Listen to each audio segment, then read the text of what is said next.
there's one term that sums up, describes, and distills the obnoxious, repetitive nature of ketogenic diet marketing that's out there now.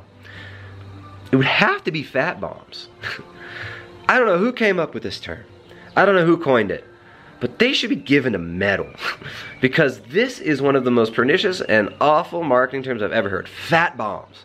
Not only is this incredibly off-putting to most of the population, who have been, kind of programmed to think that fat is gross and that fat is bad for you.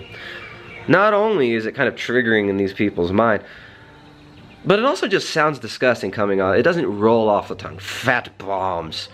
Oh, I'm gonna go eat some delicious fat bombs. It sounds gross.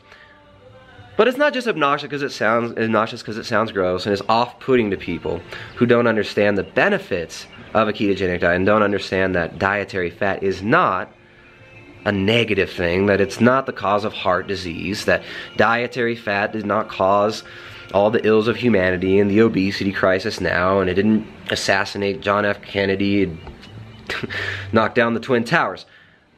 It's not just obnoxious for those reasons, it's also obnoxious because most people who are doing a ketogenic diet have no place eating fat bombs and don't need them at all. Let me explain. Let's put this into context. Context is super important, and unfortunately, it gets missed and omitted a lot of the times.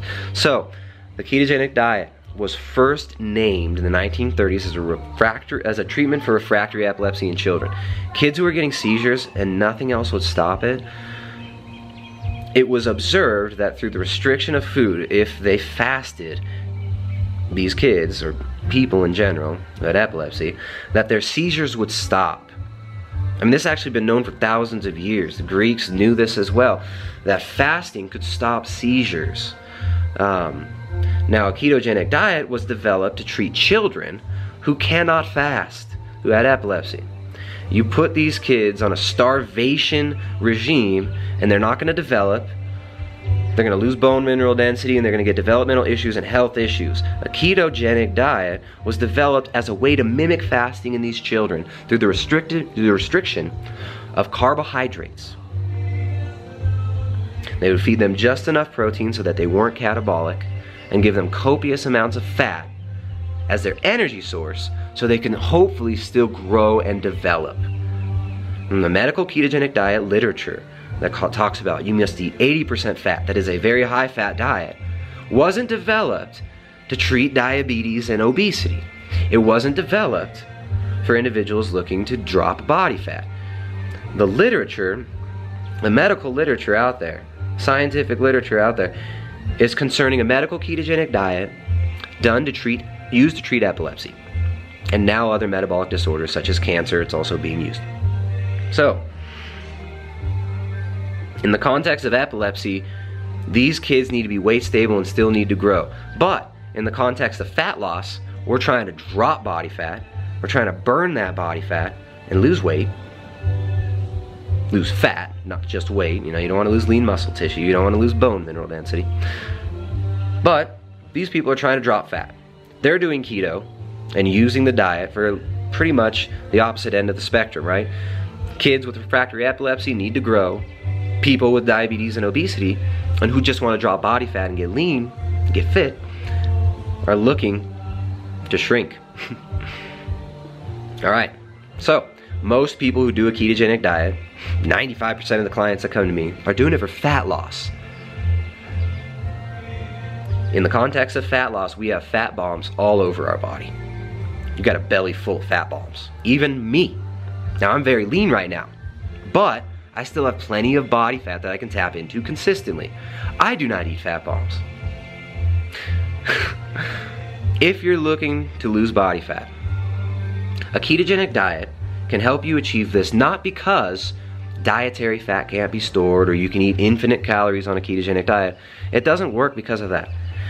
It works because ketosis is a way to drop hunger.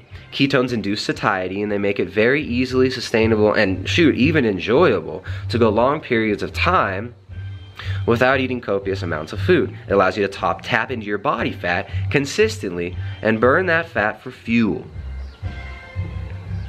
So, you're doing a ketogenic diet for fat loss. You want to be burning body fat as often as possible. Now, this doesn't mean you just completely starve yourself of all nutrition, that you just starve yourself and try to burn only your own body fat. Of course, you give yourself some dietary fat.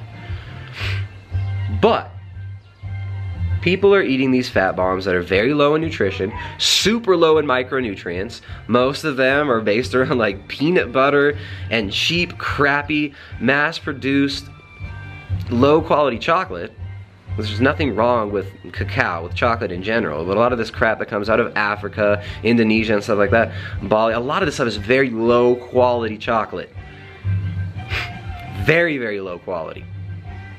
That's beside the point. A lot of these foods that people are eating, very low in nutrition, super low in micronutrients, and they're shoving down 60, 70 grams of fat at a time, completely unnecessarily, and to the detriment of their fat loss goals. So, if you're doing a ketogenic diet for fat loss, don't eat those flippin' fat bombs. You don't need to be guzzling down butter. You don't need to be eating 200, 300, 400 grams of fat every day. You're doing keto for fat loss. You want to be able to eventually create a comfortable calorie deficit, right? Now, ketosis usually ends up with people, especially people who have very high body fat. We got to put this in context, and it's not always the case, but it usually ends up that individuals who go on a ketogenic diet, their hunger drops down super low, the satiety rises, and it makes it very easy for them to naturally not eat as much without even trying. Now, when I put people on a ketogenic diet, when clients come to me for fat loss, half the time, more than half the time, after a week or two of initiating a ketogenic diet, they tell me, I can't eat all this food, I'm not hungry, and I'm still losing body fat. What should I do? And that's exactly what you want. You want to be not hungry. You want to be able to sustain that deficit for a long period of time and burn your own body fat for long periods of time to get that off of your frame. So, if you're trying to do that, you want to make well-rounded meals based around protein, fats, and vegetables. You don't need to eat astronomical amounts of protein. I'm not saying eat a high-protein diet, but protein is the most satiating macronutrient. In fact, it's the most important macronutrient to eat if you want to lose body fat. Because no matter what type of diet you're doing, if you're trying to lose body fat, you have a minimum requirement for protein. Going below that will cause catabolism. You will be breaking down your own muscle tissues. And that is not what you want. Okay, so get sufficient protein. Usually recommend about 0.8 grams per pound of your lean body mass, or a little bit less. Like for some people, like a little bit less, sometimes 1.6 grams per kilogram can be sufficient as well, but you need to get sufficient protein. Fat is your energy source, and that can come from the plate or from your belly, and carbohydrates are kept low, and you eat non-glycemic carbohydrates, fibrous, leafy green veggies especially, for micronutrients and the fiber content. And the fiber also fills you up and induces satiety as well. Fat bombs are not going to help you lose body fat. Let me repeat this again. Eating copious amounts of fat in the form of fat bombs will not make you lose body fat. It might make you so disgusted with the gross, low nutrition food that you're eating, and it might make you not want to eat any more fat bombs because you're shoving so much fat down your throat and your body can't even process all of this. But it's not going to make you burn your own body fat. Alright, that's it. If you want more, check out primaledgehealth.com. Also check out the Ketogenic Edge Cookbook, a training manual for low carbohydrate, ketogenic, and paleo cuisine. This is my wife's cookbook. We worked on this book for over 1.5 years, and it's finally here. There is not an entire section of fat bombs. All the recipes are nutrient dense, high quality, and focused on whole foods. This is not a bunch of fat bombs made from peanut butter and stevia and artificial sweeteners. It's not about that. It's about nutrient dense whole foods that will fill you up, fuel your body, and taste good. So we call it a training manual, not just because we think it's cool to say training manual. We call it a training manual because it's a legit training manual. We intended to teach you kind of how to master your keto kitchen.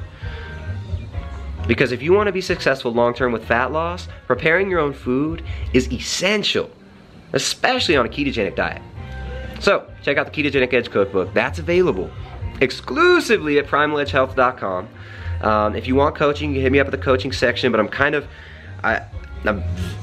slammed with work right now, so I'm decreasing the amount of clients that I take on. So I want to make sure I can give every client the attention that they deserve. So, you can find more at primaledgehealth.com. Check out the Ketogenic Edge Cookbook, a training manual for low carbohydrate, ketogenic, and paleo cuisine.